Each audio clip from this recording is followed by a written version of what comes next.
I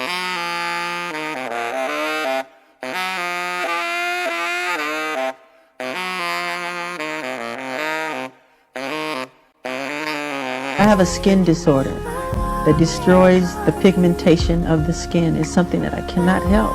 Is your skin lighter because you don't like being black?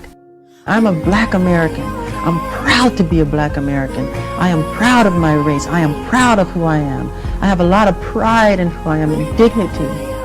When people make up stories that I don't want to be who I am, it hurts me. And using makeup evens it out because it makes blotches on the skin, and I have to even out my skin. It's a problem for me, okay? I can't control it. Thank you for stopping by. My name is Jinchi. Welcome to another video in Personality Highlights. Today we're talking about bad media. And of course, one of the reasons why this, what inspired this video is actually the Real Housewives of Lagos, the saga that has been going on, you know, with Caroline, Danjuma, Hutchins, and Linda KG, Laura, you know, the story has been really wild. You guys already know that conversation. I've had multiple videos that I sharing about that, the slap and not slap, the heated arguments, conversations that has been going on, the social media tweets, Instagram posts, stories. I mean, those stories, the conversations has really been loud. So Laura is out here saying Caroline is a liar. Linda KG debunks all the receipts that Caroline has been sharing.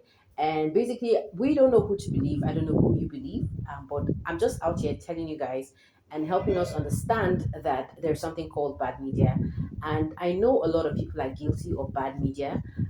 Yes, and some of us are really guilty when it comes to this offense, because I feel like one of the reasons why bad media is being promoted out here in a lot of places, like it's not even just in Africa, it's just global. It's a global pandemic, it's a global crisis. I mean, people just want to share things, they want to just share stories that they believe people will buy.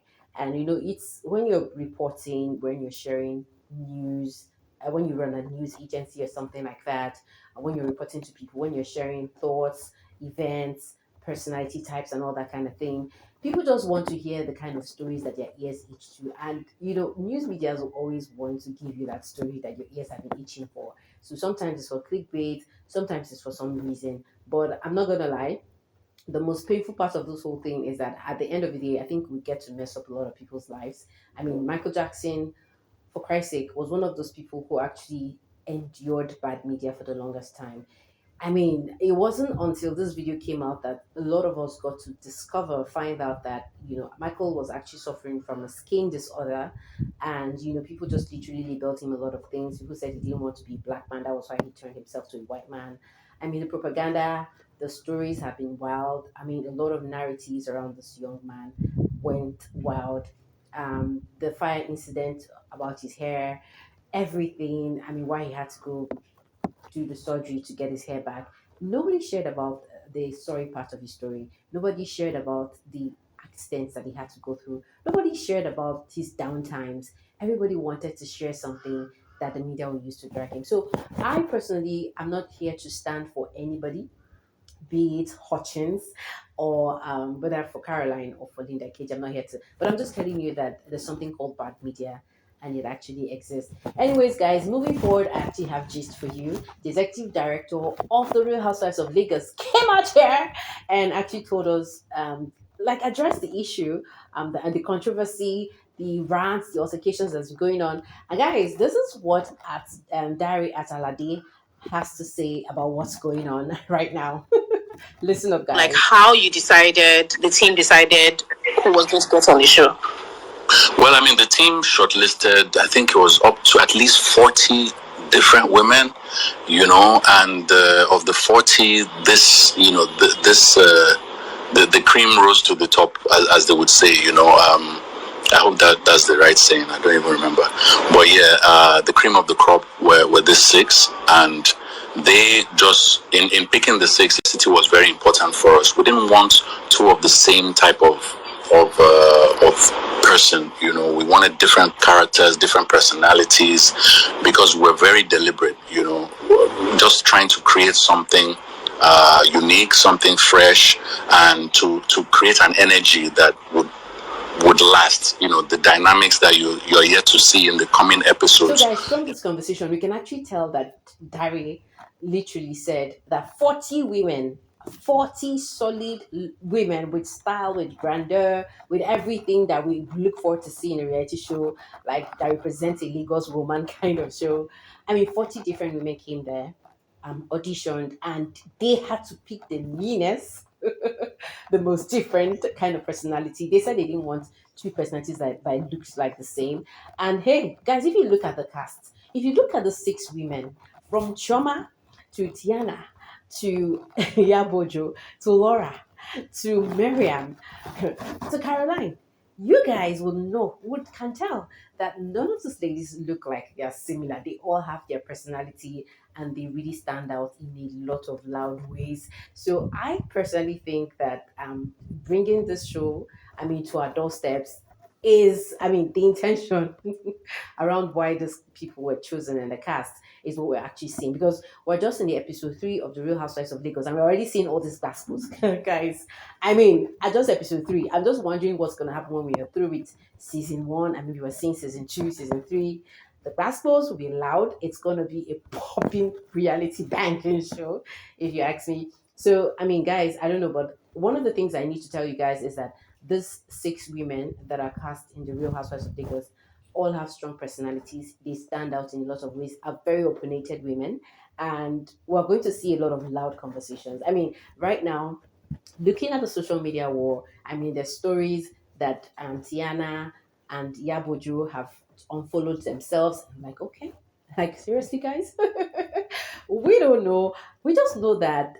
But I'm just here wondering, why would that happen? Why would they unfollow themselves? Are they really buying into the social media war so much? This reality show was actually shot 2 months ago, so literally everything should be done and over with already. So why are they now reacting? Because people are reacting on social media. I'm like, can they be real? I don't know, but this is loud. So guys, talking about bad media again. You guys, a very interesting comment was made on Twitter, and this post was actually shared. So somebody said, this tweet was shared. This person said, you know what? This is why people don't like David Huday and Kemi Lawyer, because Linda Keji is an investigative journalist. And I'm like, okay, really? Is Linda really an investigative journalist? I think people really need to understand that there's a big difference between investigative journalism and gossip blogs. Linda Nkeji runs a gossip blog. It's been loud and clear. I don't think we should confuse that with investigative journalism. Investigative journalism is actually deeper. It takes a lot, a lot. It's risky. It comes with more receipts and all that. So, but for a gossip blog, it's just you just come out there, you probably just make a propaganda, say something that isn't even real, and people buy it because you run a gossip blog, people buy gossips more and all that. So, if we look at it, David Udain isn't actually one of those very popular names. He just started becoming popular recently with some of his very edgy articles that he has actually shared in the public. And I think this is why he is actually very popular. So if we're actually looking out for investigative journalists that are actually very popular out there, we probably might just name one or two. They are not really loud.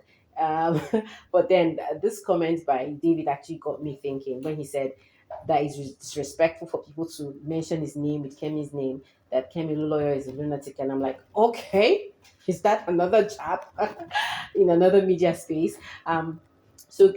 David just says, you know what? Don't It's disrespectful. Don't even try that. Don't even bring down my investigative journalistic and journalism work.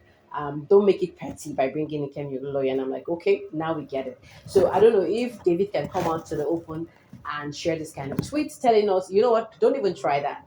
I don't think we should also compare David with Linda KG. Linda KG clearly does not run an investigative journalism. She runs a blog.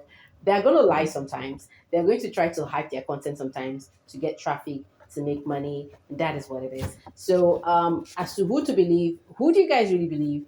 I don't know, but for some reason, I personally feel that Linda KG probably has some relationship with Danjuma's ex-husband, with Caroline's ex-husband. I feel like there's been some conversations, there's been a relationship, because why on earth would Caroline say something like this? Snatch my husband from Linda. respect your sister so much. I love her so much, but I don't fucking understand why she hates me. I mean, Caroline literally said she didn't snatch Danjuma from Linda. So for me, that just answers it all. It just tells me that okay, maybe this is where the story is. This is where the investigative journalists will actually come in and say, okay, you know what? Let's go and investigate and find out if Linda and Danjuma really had a relationship or something that is making them or made them make stories or making Caroline bring up this conversation that they actually played a foul one on her. I don't know, but what you guys really think about this? It's been very loud.